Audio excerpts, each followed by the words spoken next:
प्रधानमंत्री मोदी बाइडेन के लिए बहुत खास चीज लेकर गए हैं, जरा उसके बारे में अगर आप बताना चाहें।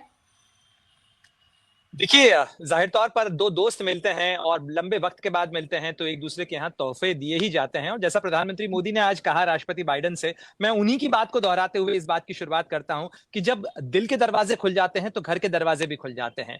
तो प्रधानमंत्री मोदी की ये जो मुलाकात अमेरिका के राष्ट्रपति जो बाइडेन से हुई है, राष्ट्रपति जो बाइडेन के घर में हुई है, यानी ये उनका पर्सनल रेसिडेंस है, ये व्हाइट हाउस नहीं है, ये डेलावेयर का वेलमिंगटन है, जहां पर लंबे समय से घर रहा है राष्ट्रपति जो बाइडेन का। और अब की बार उन्होंने क्वाड की जो शिखर बैठक है वो अपने घर पर आयोजित की थी, और ये संभवतः उनकी और जापान के राष्ट्रपति फूमियो किशिदा की आखिरी शिखर बैठक है, आखिरी क्वाड है जिसके अंदर दोनों शरीक हो रहे हैं। तो जाहिर तौर पर एक इमोशनल मोमेंट भी था, और इसी इमोशन को कन्वे करते हुए प्रधानमंत्री मोदी गए हैं अपने इस खास मेजबान के यहाँ पे, तो खास तोहफा भी देके गए हैं। तो दिल्ली टू डेलावेयर, यानी डेलावेयर वो जगह जहां पर विल्मिंगटन है, वहां पर प्रधानमंत्री मोदी पहुंचे तो चांदी की एक ट्रेन जो है वो उन्होंने भेंट की। और देखिए, हर तोहफा कुछ कहता है पल्लवी, और तोहफों के बड़े मायने होते हैं, खासतौर पर हमारी संस्कृति में। तो आप स्पेशल जेस्चर दिखाने की कोशिश करते हैं इन तमाम तोहफों से। तो आप देखें कि रिश्ते जो हैं वो रिश्तों की गाड़ी पटरियों पर चलती है, और इस पटरी के अंदर भारत और अमेरिका के बीच में इन दोनों नेताओं ने एक पटरी की तरह इस रिश्ते को निभाने की कोशिश की है, और ये रेल उतनी ही दूर तक जाएगी जितनी ये पटरियां साथ चलेंगी। तो ये एक प्रतीकात्मक तौर पर दिखाने की कोशिश की गई है, और आप स्क्रीन पर दिखा भी रही हैं, ये वो चांदी की खास ट्रेन है जिसके अंदर दिल्ली टू डेलावेयर लिखा भी हुआ है। और जिस रफ्तार से बीते 2 दशकों के अंदर भारत और अमेरिका के रिश्तों की गाड़ी की रफ्तार बढ़ी है, वो निश्चित तौर से बताता है कि जो आने वाली सदी है उसमें ये जो साझेदारी है ये कई मुकाम, कई स्टेशन जो है वो हासिल करेगी। लेकिन जो दूसरी तस्वीर है वो भी बड़ी रोचक है। ये तस्वीर है पश्मीना शॉल की और पेपर मैशे बॉक्स की। ये दोनों ही कश्मीर की कलाकृतियां हैं, कश्मीर की हस्तकला का नमूना है, और कश्मीर के कारीगरों की ये जो हस्तकला है ये अमेरिका के राष्ट्रपति जो बाइडेन के घर पहुंची हैं। उनकी पत्नी Jill Biden, doctor Jill Biden के लिए ये खास तोहफा प्रधानमंत्री मोदी अपने साथ ले गए थे, और ऐसे समय में लेके गए हैं पल्लवी जब कश्मीर में चुनाव चल रहा है। तो देखिए, मैंने कहा ना आपसे कि हर तोहफे के कुछ मायने होते हैं। तो कश्मीर में ऐसे समय में जब चुनाव हो रहा है, उस समय में कश्मीर के कारीगरों की हस्तकला का ये नमूना अमेरिका में पहुंच रहा है, उस अमेरिका में जहां अब वहां भी चुनाव की प्रक्रिया चल रही है, जो बाइडेन भले ही ना हो, लेकिन दुनिया का सबसे पुराना लोकतंत्र है अमेरिका। और वो अमेरिका जिससे कई बार पाकिस्तान दुहाई देता रहता है, हस्तक्षेप की बात करता रहा है, वहां पर भारत के कारीगरों की ये जो हस्तकलाएं हैं उन्हें पहुंचाने की कोशिश की है। ये तो रही तोहफों की बात, लेकिन अब आप आते हैं हम सब्सटैंटिव बातचीत के ऊपर, क्योंकि वो तस्वीर भी महत्वपूर्ण हो जाती है। जो मुलाकात हुई, क्या ये तोहफों के आदान प्रदान तक ही सीमित थी, या इसके अंदर सब्सटैंटिव भी कुछ हुआ है? तो देखिए, इसमें 2 बड़ी और महत्वपूर्ण पहलू हम देखते हैं इसके अंदर। पहला, क्वाड की शिखर बैठक। ये जेस्चर भारत का था, क्योंकि ये क्वाड की बैठक आयोजित करने का मौका इस बार भारत का था, लेकिन भारत ने एक तरीके से अपने दोस्त के लिए उदारता दिखाते हुए अमेरिका के आउटगोइंग जो राष्ट्रपति हैं जो बाइडेन, उनके लिए एक जेस्चर दिया है कि इस बार आप आयोजित कर लीजिए, हम अगले साल आयोजित कर लेंगे, क्योंकि ये राष्ट्रपति जो बाइडेन की आखिरी क्वाड बैठक है।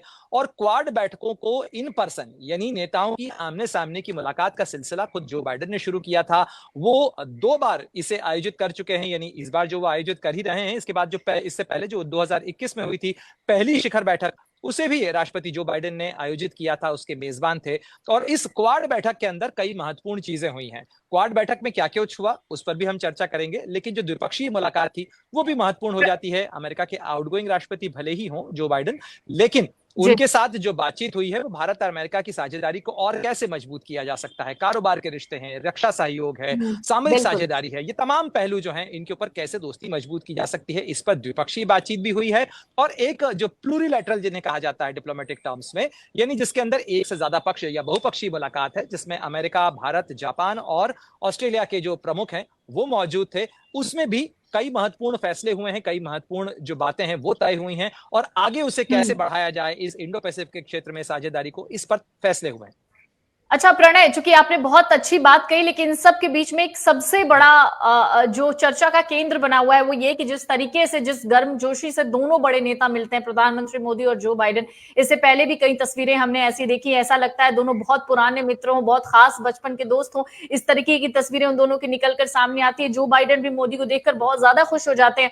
ऐसे में कई जगहों पर इस बात की भी इस वक्त चर्चा है कि जो बाइडेन, चूंकि अभी अमेरिका में चुनाव होना है और पता नहीं है इस बार, वैसे भी जो बाइडेन राष्ट्रपति चुनाव के उम्मीदवार है नहीं, तो एक आखिरी कार्यकाल, अंतिम कार्यकाल जो बाइडेन का देखने को मिल रहा है, तो जो भी समझौते हुए, चाहे वो किलर ड्रोन को लेकर समझौता किया गया कि हमें किलर ड्रोन खरीदना है अमेरिका से, चाहे वो चाइना को लेकर बातचीत की गई, इन सब चीजों का जो इम्प्लीमेंटेशन होगा जो बाइडेन के कार्यकाल के जाने के बाद, वो कैसे संभव होगा, ये हम समझना चाहेंगे आपसे।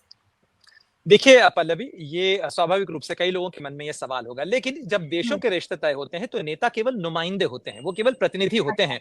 ऐसे बहुत सारे फैसले हैं जो पूर्व प्रधानमंत्री अटल बिहारी वाजपेयी के कार्यकाल में शुरू हुए, जिन्हें लागू किया उसके बाद आए प्रधानमंत्री मनमोहन सिंह ने, और मनमोहन सिंह के जाने के बाद कई फैसले जो उनके कार्यकाल के थे, जैसे कि 123 एग्रीमेंट है, सिविल न्यूक्लियर डील है, वो आज तक चल रहा है। प्रधानमंत्री नरेंद्र मोदी का ये तीसरा अमेरिका के अंदर चाहे जॉर्ज बुश रहे हों या बराक ओबामा रहे हों, उसके बाद डोनाल्ड ट्रंप रहे हों या राष्ट्रपति जो बाइडेन हो, उनके तमाम के संबंधों की एक खूबसूरती भी होती है कि इसके अंदर किस तरीके से इन तमाम चीजों को लागू किया जाए, उन समझौतों को कैसे आगे बढ़ाया जाए। भारत और अमेरिका के रिश्तों को अगर आप देखें तो बीते 2 दशकों में एक बड़ी खास और रोचक चीज देखने को मिलती है कि पार्टियां और नेता बदलते रहे।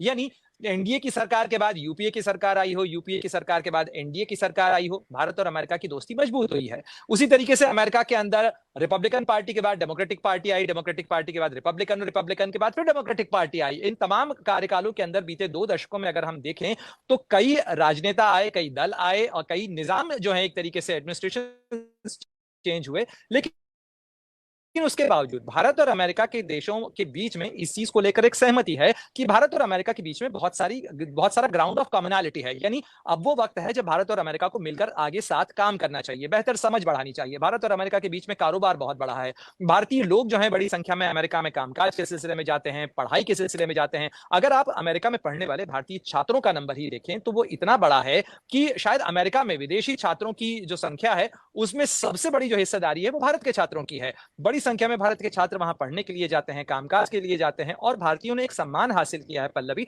वो है टैलेंट का सम्मान। भारतीय वहां पर न केवल कामकाज के सिलसिले में जाते हैं बल्कि वो वहां पर एज टैलेंट हायर किए जाते हैं, और ये इसने भारत का रुतबा बढ़ाया है, भारत की अहमियत बढ़ाई है। अमेरिका भी ये बहुत अच्छी तरीके से जानता है। भारत दुनिया का सबसे बड़ा लोकतंत्र है, दुनिया में अगर सबसे ज्यादा आबादी किसी देश में है तो वो भारत में है। तो ऐसे में भारत एक बहुत बड़ा बाजार है। ऐसे में अमेरिका के पास बहुत सारे कारण हैं कि वो भारत के साथ साझेदारी करे, भारत के साथ दोस्ती को मजबूत करे।